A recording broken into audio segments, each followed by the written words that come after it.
Okay, our last talk before the afternoon break is Vitus or Vitautus? Gapsys? Vitus. Sorry. Who's going to talk to us about BioExcel? Thanks.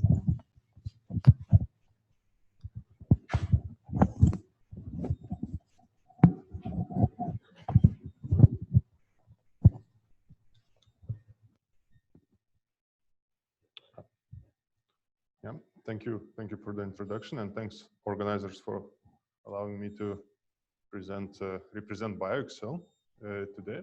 So I'm a member of the large consortium of BioExcel, and the consortium unites a number of a number of partners, and currently BioExcel is in its second period already. So it got at first it started by now 4 years ago, and in the first period over the 3 years, it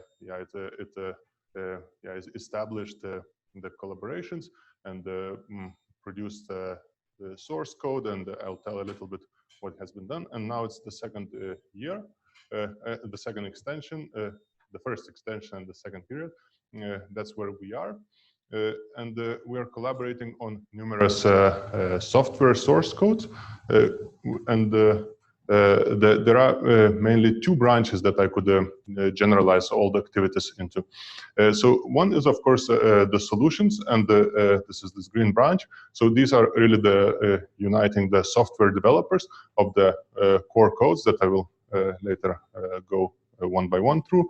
And this really is the branch where the software development happens, maintenance, new feature installment, and the other standard things. And the other branch is also is equally important, are the services. So the idea of this consortium was to bring the biomolecular software to the actually to the users. So there are trainings, workshops, webinars, and all sorts of activities that to enable the usage of all of these source codes. So right, and the idea is also to bring all of this to both academic environment and to the industry. So we are trying to keep the collaborations in both directions. And let's go briefly through the main codes. So BioExcel, the MD engine, so molecular dynamics sampling engine, is GROMACS that we have in the consortium. So probably most of you have heard of this, and the main developers are also the members here. So this is our sampling engine. Then that's the part that I'm in charge of, is the free energy module, which is building the hybrid structures and topologies for the alchemical free energies that are interacting with the GROMACS sampling engine. And I will actually spend some minutes later on these modules, explain a little bit how it works. So I will not go too much into the details there, but I will give some flavor of what kind of free energies we do. Then Haddock. Haddock has already been mentioned yesterday. Panos gave a great overview, so I don't need to talk too much on Haddock. What was shown by Panos on day one was that Haddock can do small molecule protein docking, and they do it very, very well for post predictions. But actually, Haddock is also primarily probably known for its protein docking, and in particular its ability to integrate experimental restraints into these docking procedures. And those experimental restraints are of a very wide variety that they can deal with. So starting with NMR observables, going through cross-linking experiments, and even cryo-EM is supported nowadays. So very versatile docking machinery. And the third source code is that's supported is a QMMM in interaction between GROMACS, and in this case now people in BioExcel are working on CP2K interaction with GROMACS. Right. So these were the codes, but also we have a team, actually several teams working on the workflow development. So people in Barcelona and in Manchester, they're developing workflows. We call them BioExcel building blocks that can take all of these source codes into functioning workflows to be used routinely in for example, drug development pipelines. Yeah, as I already mentioned, so we mainly I so far listed only those software development efforts, but the second branch is also very important for us. Here I'm just showing that we have webinar series where one can learn about all of these softwares and also interact with the developers, which is frequently a very important and frequently missing feature that developers know their source code very well. They know how it should function, but what is lacking is actually bringing this knowledge to the users and clearly answering the questions, right? So we're trying to bridge that gap between the communities. Right, but what is interesting probably for this meeting is actually how we do within the consortium, how we are doing what we're doing for the free energy calculations. So you already heard, as I mentioned, about HADOC a little bit on day one, and I will tell about the alchemical free energy calculations. So not only we do protein ligand binding, which is probably the most direct application, and I'll say a few words on that in the very last part of the talk, but we also do quite diverse calculations. So we can do amino acid mutations, we can do nucleotide mutations, and yeah, let's have a look into a few of those. Let's first look into how we can do amino acid mutations and what accuracies we can achieve and what we can in fact get there from there. So the machinery behind that is PMX that I mentioned. It is a module which will do all the dirty work for you to set up the simulations. And to set up the simulations, we're speaking now here of the alchemical calculations, which require hybrid structures and topologies. So one needs to represent two physical states of a system, so wild type and the mutant at once in a simulation, and be able to switch between one and another. So that's all of these hybrid structure topology generations are being done by PMX. In this case, for amino acids, we can pre-compute libraries, right? Because all of the canonical ones are known. And then we can immediately, having this machinery set up, we can ask questions like, could we assess protein thermostability changes upon mutations? So in those cases, for example, in this particular question, we would be interested in the following thermodynamic cycle, where we could ask how much the protein folding stability changes upon a mutation with respect to its in its folded state with respect to its unfolded state, right? So giving the change in the protein folding free energy. And here we looked at one of the canonical model systems that's been studied through and through experimentally throughout the years. It's a Barnase, and it has been mutated all over the place. All the residues are those that have been probed experimentally, so we can also probe them computationally. And that's exactly what we did. And what it allows us to do, for example, an interesting outcome of this, we can start comparing the results and start evaluating molecular mechanics force fields based on the real thermodynamic data of the protein thermal stabilities. And we can start seeing some trends in those. So here I'm just showing average and sign error. So the lower number would be the better for each force field. We, for example, can start seeing some patterns like an old version of OPLS was the worst, and well, the newer generation force fields of Amber or Charm family were doing better. And so things like that.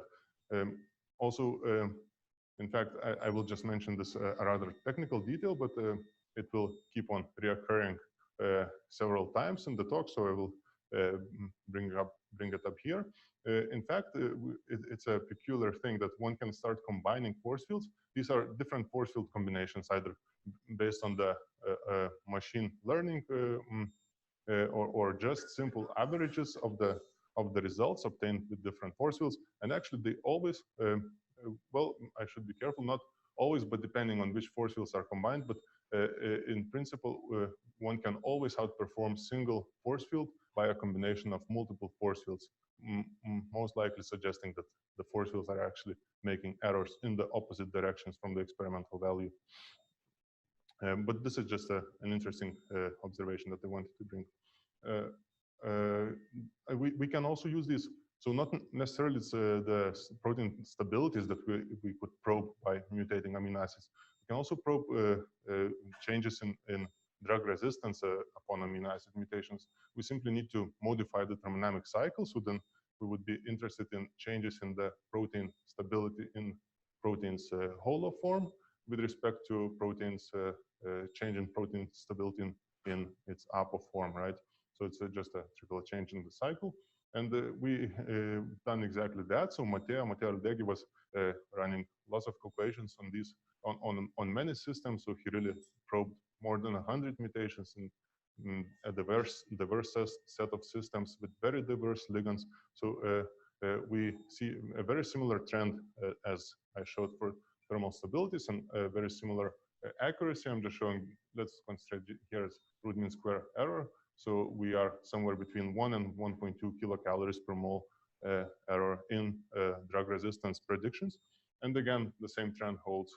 Amber is doing, in this case, a little worse than Charm, but consensus does better than either of these force fields. Right, so we can mutate with these tools. We can mutate amino acids. We can also mutate DNA nucleotides. So it's a trivial extension, right? We had a library for amino acid mapping rules. We can also have a library for nucleotide mapping rules in direct analogy. Of course, the library will be a little smaller and a little different, but everything else is directly transferable from the previous application. And in terms of the application, we also looked at the protein DNA binding and the changes in the protein DNA binding affinities. Here, the cycle would look as follows. We are interested in the change in the binding affinity of protein DNA binding with respect to the unbound DNA, so solvated DNA. And we probe the numerous systems, it's a very diverse set of interactions, so including transcription factors, endonucleases, and so on, almost 400 mutations. And again, we see a similar trend as before. If we look at now, so I'm always showing correlation and average sign error, but the trends are very similar as before. We are here at the accuracy overall is slightly, for DNA is slightly lower than accuracy for amino acid mutations. So DNA force fields, it might be that DNA force fields are not that advanced, or it could be also the set of experimental values that we used, because this was a very diverse set. But in general trends, but it's only slightly lower. These are all in kilojoules per mole, so it's 1.5 kcal. And the trend is exactly the same with the consensus. We outperform any individual force field taken separately. And the most interesting part probably is the for this audience is the BMX applicability to ligand alchemy. And we have these modules. Of course, then we do not have a set of rules, but we can use our machinery to predefine a set of rules of morphing atoms on the fly. So we have separate modules. One module identifies the atoms to be morphed. Another module builds and writes out hybrid structures and topologies. And we also have a module to suggest the mappings. These are fairly standard ways how it is done also in other implementations of these procedures. And I just wanted to show overall results of a recent scan that we performed. We scanned over almost 500 ligand modifications with different protein ligand systems. So yeah, we collected a large benchmark set. It contains the Schrödinger's JAX data set in combination with additional set of I think 5 additional systems, if I don't makes it a little bit. But yeah, in total we have 11 systems. Some of them are redundant, taken the same system from multiple sources from the literature. But the results are overall as follows. Let's concentrate, for example, on the average unsigned error. In the left, we see FEP plus, averaged over all of these 500 ligand modifications. Then we have different PMX calculations. GAF is here in blue. It is slightly, it's actually performing on average very well, slightly below Schrödinger's calculations. CGNFF, so this is just the vanilla CGNFF as one gets without any QM-based optimization. It is worse. And again, in terms of using the consensus approach, we outperform actually Schrödinger's calculations. And in terms of correlation, the trend is very similar here. It would be slightly lower than, but marginally lower than Schrödinger. So we are very much with open source force fields. We're very much at the same level with the commercial software. Right, and we also calculated one system for the D3R challenge of the last year. Unfortunately, by the time when the submission had to be performed, I was working on the ligands that I was just showing. So we did not make it into the real submission. So it's all retrospective, and I will not claim that that this is a completely prospective study, because we didn't make it on time. But there is also, we have to give credit to Bogdan Yorga, who actually provided us with the starting poses, because with our calculations, we heavily rely on the very good starting positions. And Bogdan, it's unfortunate he had to be here as well to give a talk yesterday. He couldn't make it, but so at least some of his work I'll present. And he had experience. We chose Gapsys because he's participating in D3R challenges yearly, and he had experience already with the previous challenges, and Gapsys was one of them. So Eddie, who is who is a PhD student in Bogdan's lab, he provided us with a very nice set of binding poses. So we could, all we needed is just to start our calculations and to see how well we could perform. So we started with building the following cycles, the following maps for ligand perturbations. Our algorithm identified one of these ligands as the most representative of the set, and on top of that we added a few redundancies, so to have cycle closure corrections to later reconstruct the absolute free energies faithfully. And right, a few words on the actual calculation setup. I didn't mention this, but all of these calculations, including also now these that I will show in a minute, are based on the non-equilibrium free energy calculation setup. So it is a slightly different one from the one that's most frequently used nowadays, and we do not distribute lambda values along the alchemical path discretely. We rather perform the following procedure. We simulate two physical states without invoking the free energy code at all. We collect the snapshots, so these become our equilibrium ensembles. From the equilibrium ensembles, we collect snapshots and start very rapid transitions by enforcing the transition from state A to state B. We collect work values by means of thermodynamic integration, and we connect those work values. We relate them to the free energy difference by means of Crookes fluctuation theorem. This way, we recover the same free energy as would be recovered also by the means of equilibrium approaches. All right, just a few technical remarks. So we had in total, this map became quite large. Well, we had some redundancies there. We had 109 edges. We always repeat our calculations multiple times to get a reliable estimate of uncertainty. So all the uncertainties that we get are actually not the uncertainties of the estimator, or not only the uncertainties of the estimator, but also uncertainties coming from the repeated calculations. It's not so much of simulation time that we invest in each of those repeats, but it sums up a little bit to some tens of microseconds for this particular challenge, but this is not a problem with running Gromux on GPUs. It's quite quick. And we performed again our calculations in 2 force fields for this challenge. Everything was done in Gromux 18 with PMX. And that's where we would land. So this is just the summary of the Gapsys results, RMSC. So charm would be slightly lower here in accuracy.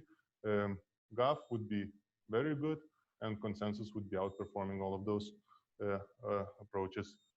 In terms of the correlations, here it's Pearson's correlation, but I noticed that mostly people are showing candle style. It would be right behind other PNG submissions from Carlos Zimmerlin group that we heard today in the morning. So we would be just behind them. And the trends are always very similar in all of these. Kendall or Spearman are showing that GAF is always very good. Consensus is slightly better, but it's all within the error bars. All right, so this is just the last slide that I wanted again to summarize what we talked about. So we have this consortium supported by European Union on combining the major source codes and bringing them to the community, to the scientific community. And I would like to thank all the people who were also involved in these small molecule studies. So we collaborated with Janssen on the small molecule study and with Bogdan on the Gapsys study. Thank you.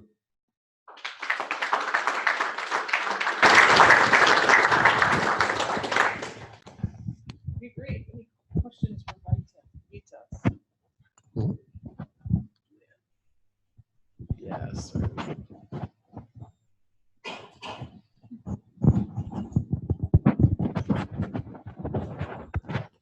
So I wonder if you found, because obviously it's really impressive what you've done, lots and lots of validation studies. I'm really interested to know if you found systems where you get very good result with one force field, but it's a complete car crash with some other related force field. Because it seems to me that they all tend to work more or less the same. So it would be kind of interesting to know if you found specific binding sites where it really matters if you're using, you know, charm 36 versus FF19SB or something like that.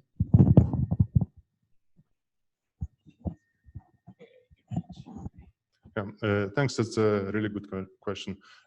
Because indeed, there are systems where we get more than 50% of cases where the force fields are pointing in the opposite directions.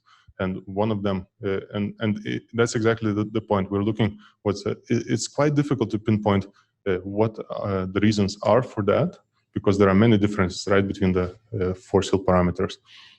So we cannot nail down exactly the reason, but we can nail down the systems where they disagree.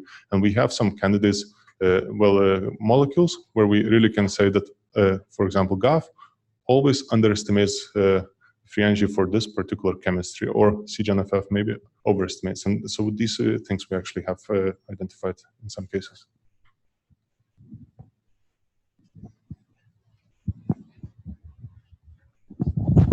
Just a quick question on your amino acid mutations. So did you build a pathway for each residue to another, or do you always go down to alanine? How do you do those? And can you tell me about which way you do charges and atoms? So the first part of the question, we do not go to alanine. We do direct mutation. So all any amino acid to any amino acid. It's a single topology approach, so that's the first part. And the second part about the charges, did you mean the charged amino acid to non-charged? That's the question, or? Just even your procedure for going down. Let's say you go to from a histidine down, or like a charge chain mutation. Like take your charges off first, then dissolve one set of atoms, then you relax for a while, then you take the next off. Now I understand things. We do perform the transitions simultaneously for Coulombic part, and for the van der Waals changes. We do not do the splitting of the protocol, and it's stable in the. So I think it's a combination of two effects. We have Gromox, which runs stably and has soft core functional form for both Coulomb and van der Waals. And for the fast switching, it's not a problem. You do not get usually trapped in the weird alchemical regions. Nice talk. I want to ask you again about the non-equilibrium. So my assumption is if you do the non-equilibrium process very, very slowly, you approach whatever the efficiency would be of essentially equilibrium sampling. And if you do it very, very rapidly, then something else bad happens. So, I mean, have you looked at the efficiency as a function of how fast you pull? And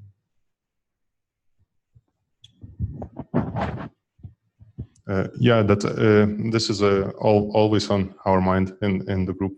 We're probing that quite rigorously. Unfortunately, we do not have a recipe for all the cases, but indeed, so in a very slow regime, one would approach a slow growth TI approach, and then immediately a single work value would be immediately giving the free energy difference. But this would be then order of tens of nanoseconds, maybe. It depends on everything depends on the size of the perturbation. And then for these mutations or ligand modifications, a rule of thumb is that we reach convergence in making transitions in hundreds of picoseconds. We start, we have a good way to observe when the transitions are too fast. So when they are too fast, we would be dissipating too much work during the transition. This would show up in our free energy estimate as an error that we are getting. Simply the uncertainty that we can extract from our free energy estimate would be becoming larger and larger.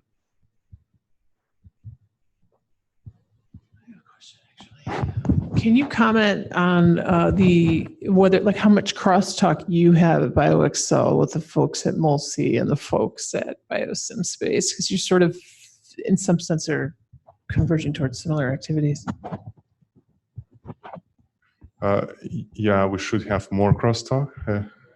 I don't think we have enough, or yeah, exactly. I would simply say not enough.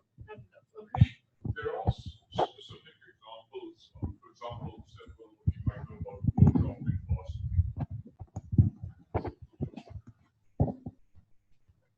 Thank you. So there are at least 3 or 4 specific instances of BioExcel and MolSI collaborating.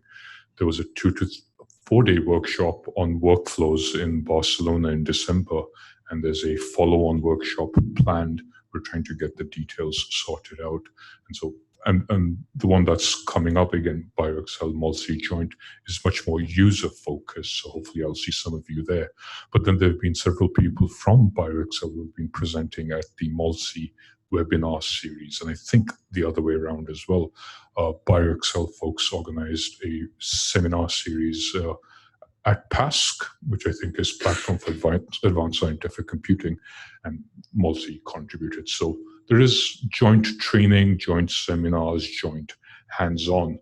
I agree with you entirely. It's not enough, and a lot more has to happen. Thank you for answering the question.